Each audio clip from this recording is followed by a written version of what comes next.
to 91 FM. BBC Radio 2. Obviously going to be the Beatles. Beatles. The Beatles. The Beatles. The Beatles. I suppose it has to be the Beatles. Beatles, of course, isn't it? Oh yeah, tell you something. Hello, I'm Janice Long. Now, if you go into Liverpool anytime and you ask anyone who their favourite Liverpool band is, it's inevitable that the Fab Four crop up a fair few times. However, they are not the only ones. The Laws. Cast. Cast.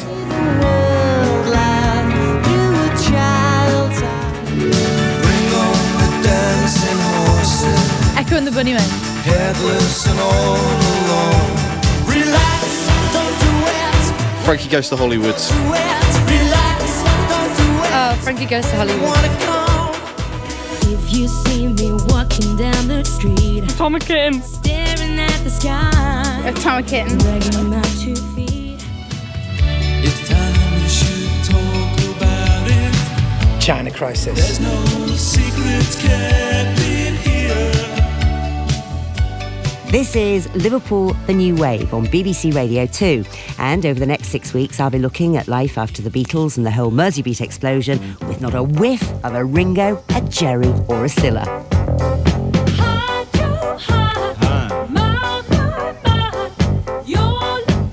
Why, thank you. Can't be late, it's a charity day. Gotta get the ribbon at the vicar's plate.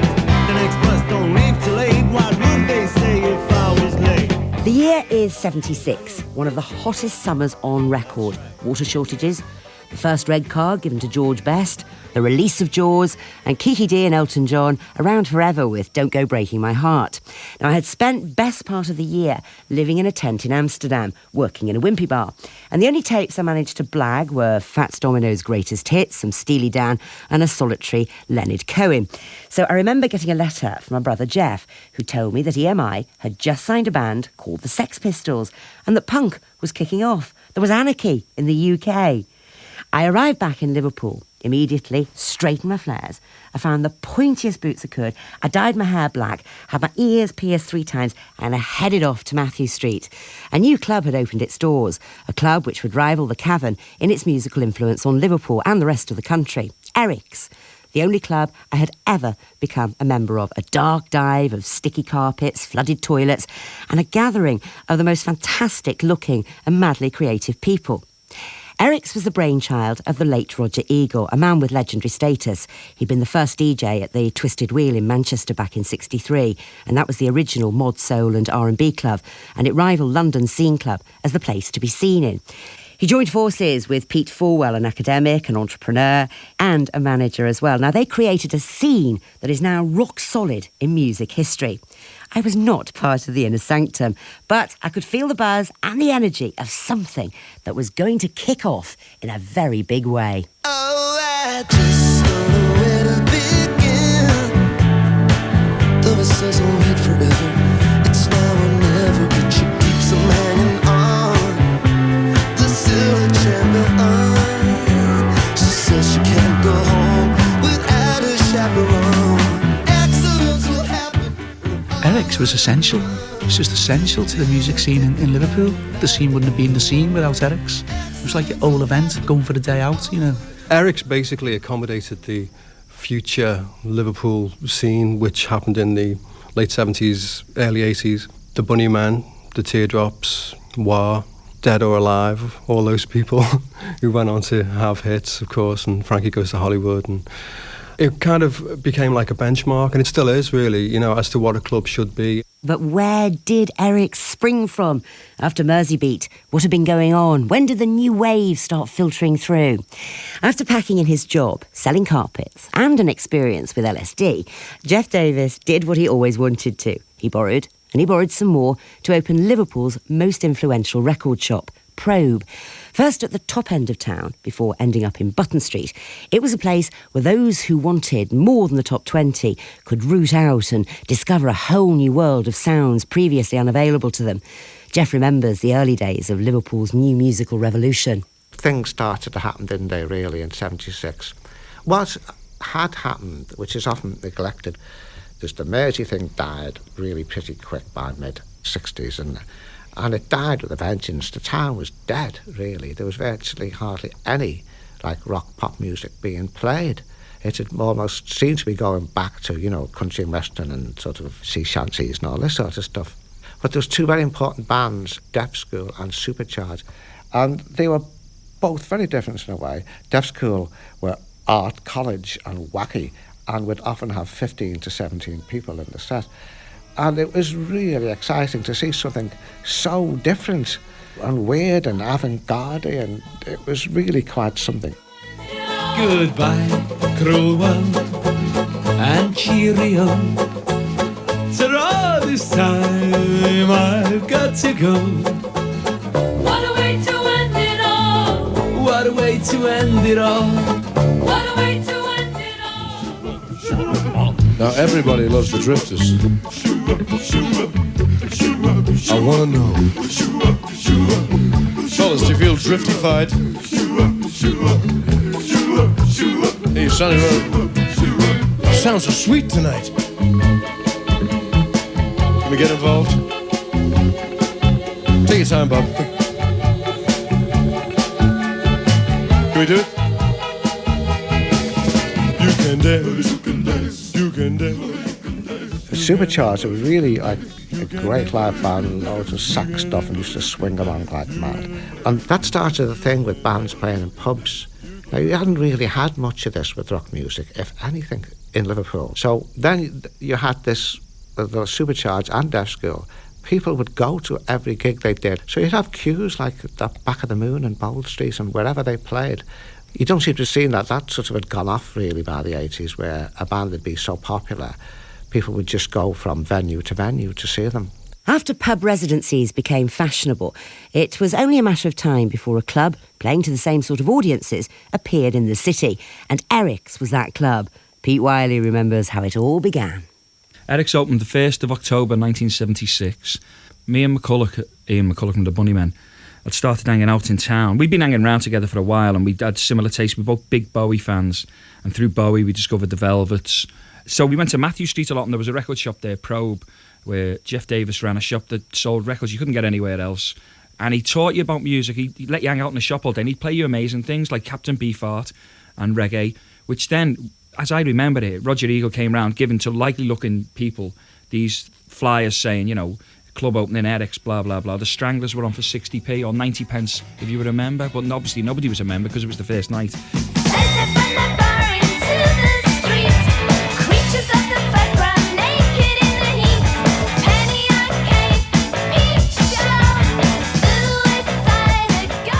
I'm sure it was free to get into Eric's on a Thursday, and I've got this vivid memory of watching this band get up and not being able to take my eyes off the singer.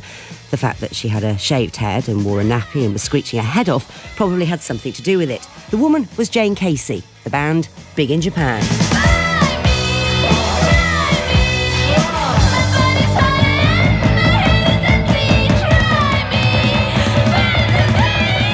Prior to Eric's, the only other clubs I'd gone to in Liverpool were the dancing around your handbag places where I'd hoped to cop off amidst the ultraviolet, the underlit dance floors and stench of brute.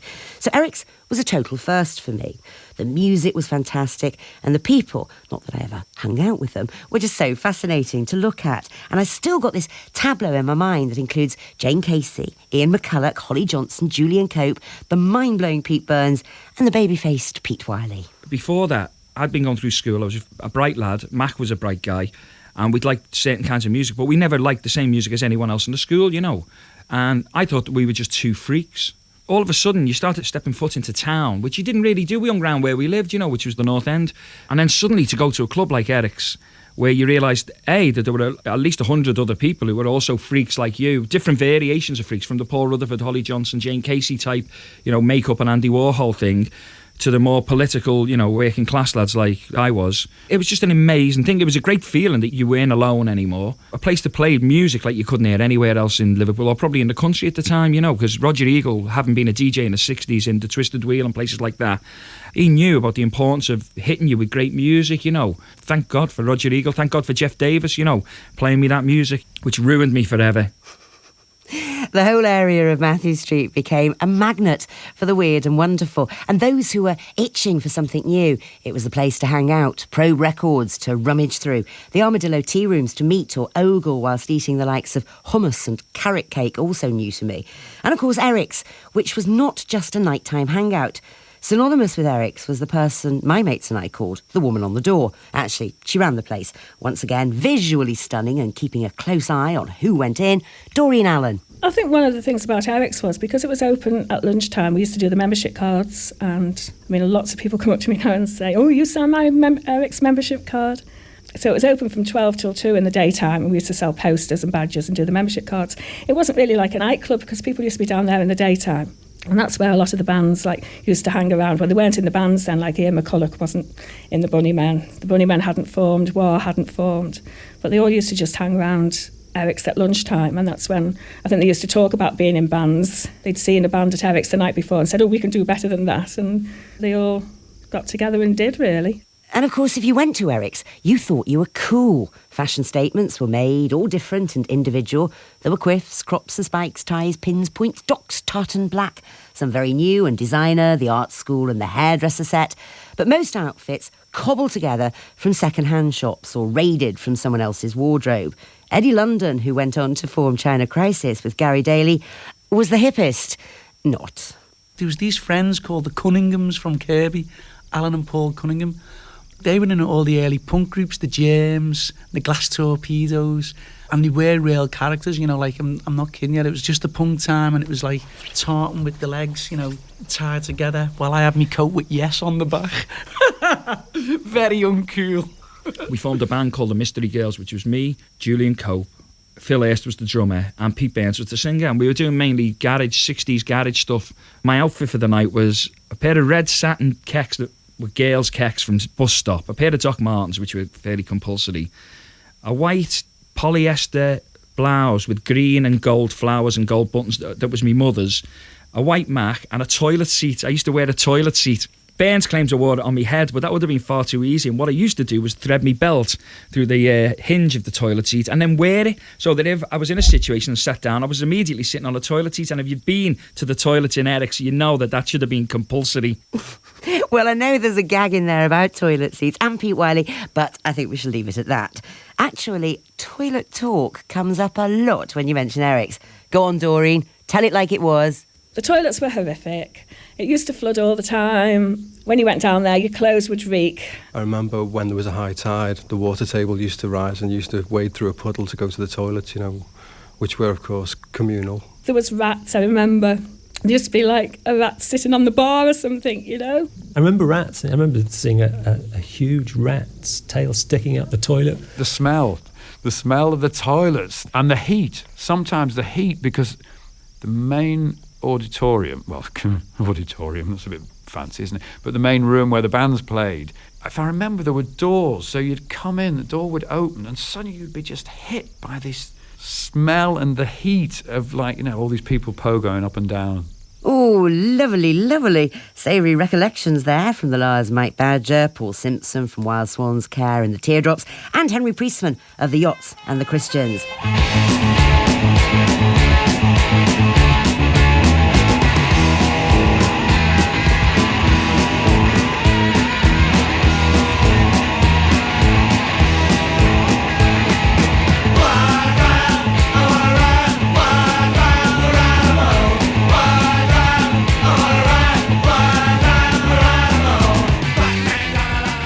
Well, if I'm going to be honest, I would say the most memorable gig for me was Big in Japan and also Ian Dury. I'm not going to lie and pretend I saw the Clash at Eric's. I wish I had. Guess who did? Pete Wiley. The 5th of May 77, first time the Clash played. It was just stunning. It was Mac's 18th birthday, which added to the buzz. It was the night I met Julian Cope. The Clash were magnificent. I was right down the front, and there was this divvy dancing in front of me, like sort of not pogoing, but where the top half of his body was cantilevering back and front. And so when he came back, it was knocking into me and it was getting in my way, and I was getting more and more annoyed because I'd been waiting to see it, and I got a spec right in front of Mick Jones. And eventually, it's told differently in some places, but I decided that I'd say to this fella, if you don't stop doing that, I'll kill you. And it was Julian Cope, and he said, oh, why don't we form a band instead of having a fight? So we kind of got to know each other at that moment in the middle of a Clash gig. And the Clash were fantastic. And I have this phrase for the Clash, which people say, what was so special? And I just call it the roar of defiance. And that's what it was. I am an anti-coaster. I am an anarcho-coaster. Now, I can't even tell you I saw the Sex Pistols, but he did. Pete Wiley. When I saw the Pistols, I had jeans that were not straight, I had cowboy boots, and I had a parka, which was not a cool mod parka either. It was probably closer to a duffel coat. Suddenly, Pete Burns walks through the shadows in head-to-foot PVC. His hair had this quiff that looked like it was made of molten vinyl, and it was unbelievable, and I just was flabbergasted, you know. Anne Doreen was at the Sex Pistols too, but she would have been. She was on the door. Everybody talks about the Pistols, but it's funny, you know, there was only about 70 people at the Pistols. Everybody says they were there. It's like anything else. I think Pete Wiley said there were 73 people there. I think he must have counted everybody. Now, listen, if Wiley said there were 73, there were. He could probably tell you all the names and what they were wearing as well.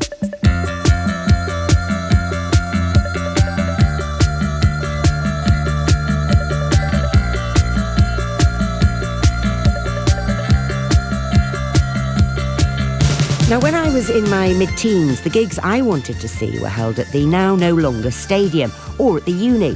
And more often than not, I missed the main band in order to get the last bus home. So it was brilliant for music-loving underagers to get the chance to see live music in Eric's, the definitive bands in the definitive place. Eric's introduced, as far as I know, the idea of having a gig like the Clash on a Saturday night, and in the afternoon the Clash played to under 18, so there was no alcohol for sale.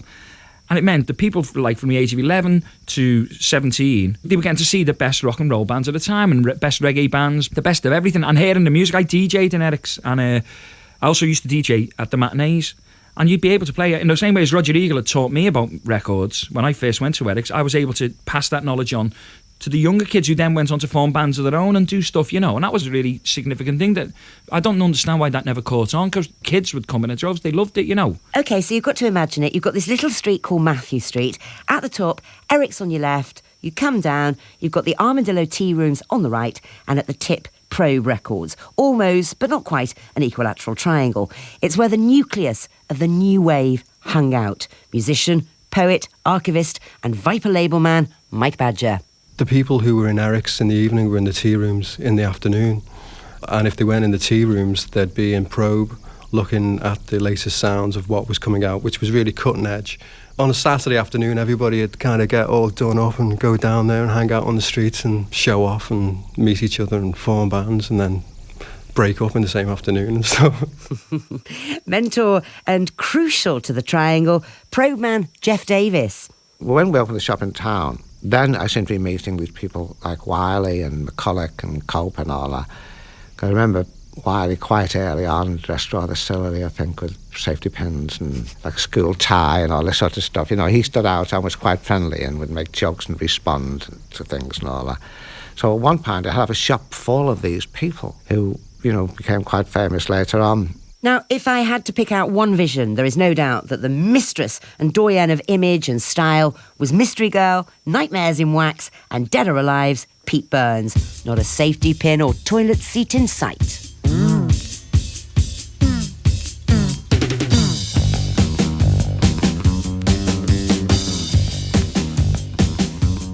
I was one of the Probe girls, as you probably say. I was in Probe all the time, but all those other people that hung around the Armadillo and Eric's, it all spread one into the other, and we all had our petty arguments, and we all tore each other to shreds, and we were all jealous of each other.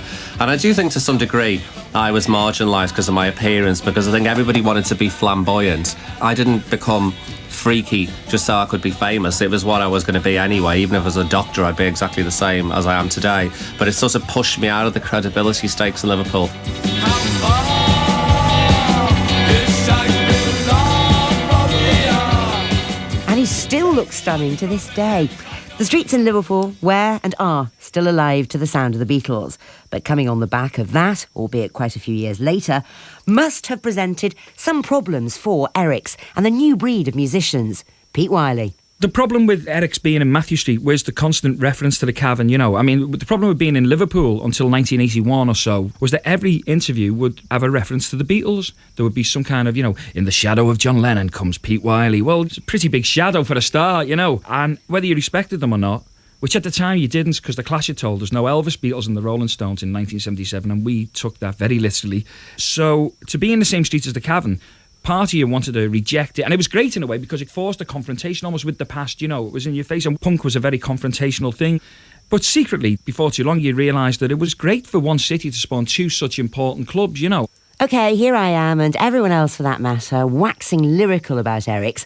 But not everyone saw it as a scene. The Farm's Peter Hooton. You know, it was a great place to go to see a band in Eric's, but I wouldn't regard it as a place which had any scene as such. There were other, I think, better clubs with better music policy than Eric's at the time, and one of those was a club called Checkmate, which used to play a wide range of material from Warm Leatherette by The Normal to Steel Pulse. I think the only really punk club in Liverpool at that time was a club called the Swinging Apple, which a lot of people didn't like to go to because it was a dangerous club. People in there did take the punk ethic to its extreme, you know. What used to put me off about Eric's was people like Pete Wiley walking around with toilet seats around their head, you know, which wouldn't have happened in the Swinging Apple, because it would have been taken off his head and put over his head again. Well, they obviously sorted out the ups and downs of the toilet seat because Wiley signed up to the Farm for a while.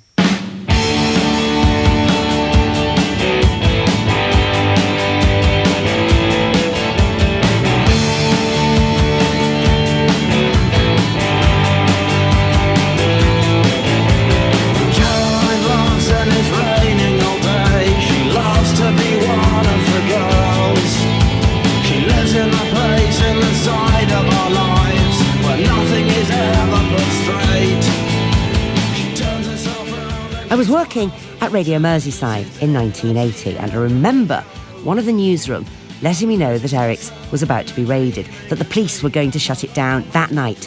We didn't know why. Doreen Allen did. Well, actually, the day that it closed, the doorbell rang about 3 o'clock on the Friday, and I got handed a brown envelope, and it was Customs and Excise, because that's really why Eric's closed. So I got handed the brown envelope with the closure notice, and Pete Fulwell was having a coffee over at the Armadillo Tea Rooms at the time, and I remember running over to him and saying, "Oh, I've got this," and he said, "Oh yes, I expected it." So that was the first thing that happened that fateful Friday, and then of course the Friday evening it was the police raid.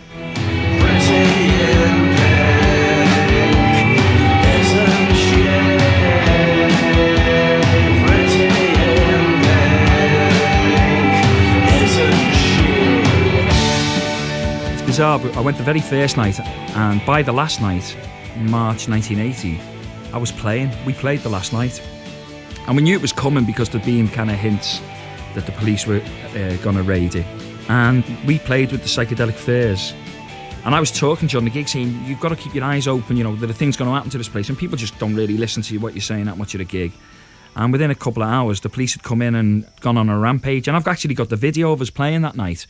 It was the friendliest club in the world, you know. Liverpool had no club like Eric's where there was no violence particularly, there were no drug scenes particularly. It was a really good, nice, friendly atmosphere, but the reputation of punk rock, which had come from the Pistols and from the Sun actually, not even the Pistols, but you know, from those tabloids, it meant it was getting pressure. Plus, to be honest, Eric's was running out of money. You know, people have these golden memories of these places, but they were running out of money. The guys, Pete Fulwell and Roger, couldn't keep it open anyway, you know, and in a strange way, I suppose the police raiding it let it go out in a blaze of glory instead of just becoming bankrupt, you know.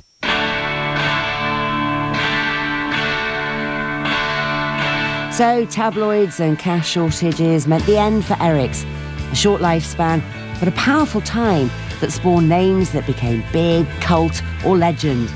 He went on the demo to no avail. Eric's had been and gone, but the legacy lingers.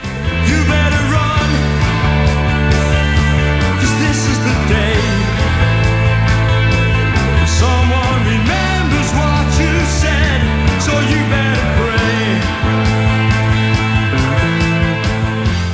see those corny pictures where James Dean's at a table and Marilyn Monroe's at a table and Elvis is at the back and Humphrey Bogart's the doorman. That's my picture of Eric's. Not that Humphrey Bogart was there, but, you know, in one corner there's Pete Burns and his incredible kind of troupe. There'd be Holly and Jane and their slightly camper, different kind of gang, all of which mixed and mingled. But, you know, in this picture, there's me and McCulloch and Cope conspiring in a corner while secretly stabbing each other in the back. And, you know, in another corner, the guys from Deaf School and, you know, Henry Priestman, who went on to be in the Christians, and John Campbell from It's Immaterial. But the picture is just stellar. And it's not because I'm only picking the famous people. It's the fact that the people who went there all the time all went on to do powerful music things and are still doing it, you know, are still doing different things. A red car and a green car.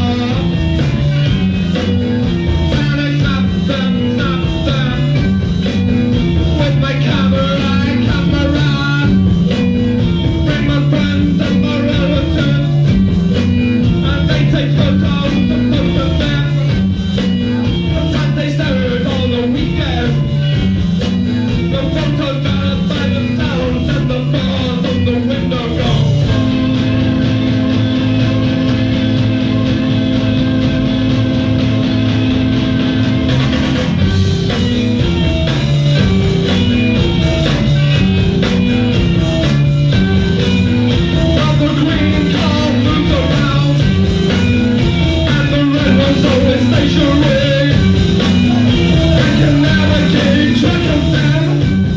The Teardrop explodes, performing Camera Camera live at Eric's in the spring of 1979. Now, next week on Liverpool The New Wave, we'll be looking at 3 of the main characters to come out of Eric's and the bands that they spawned: Julian Cope, Ian McCulloch and the unstoppable Pete Wiley. The Crucial 3. See you next week.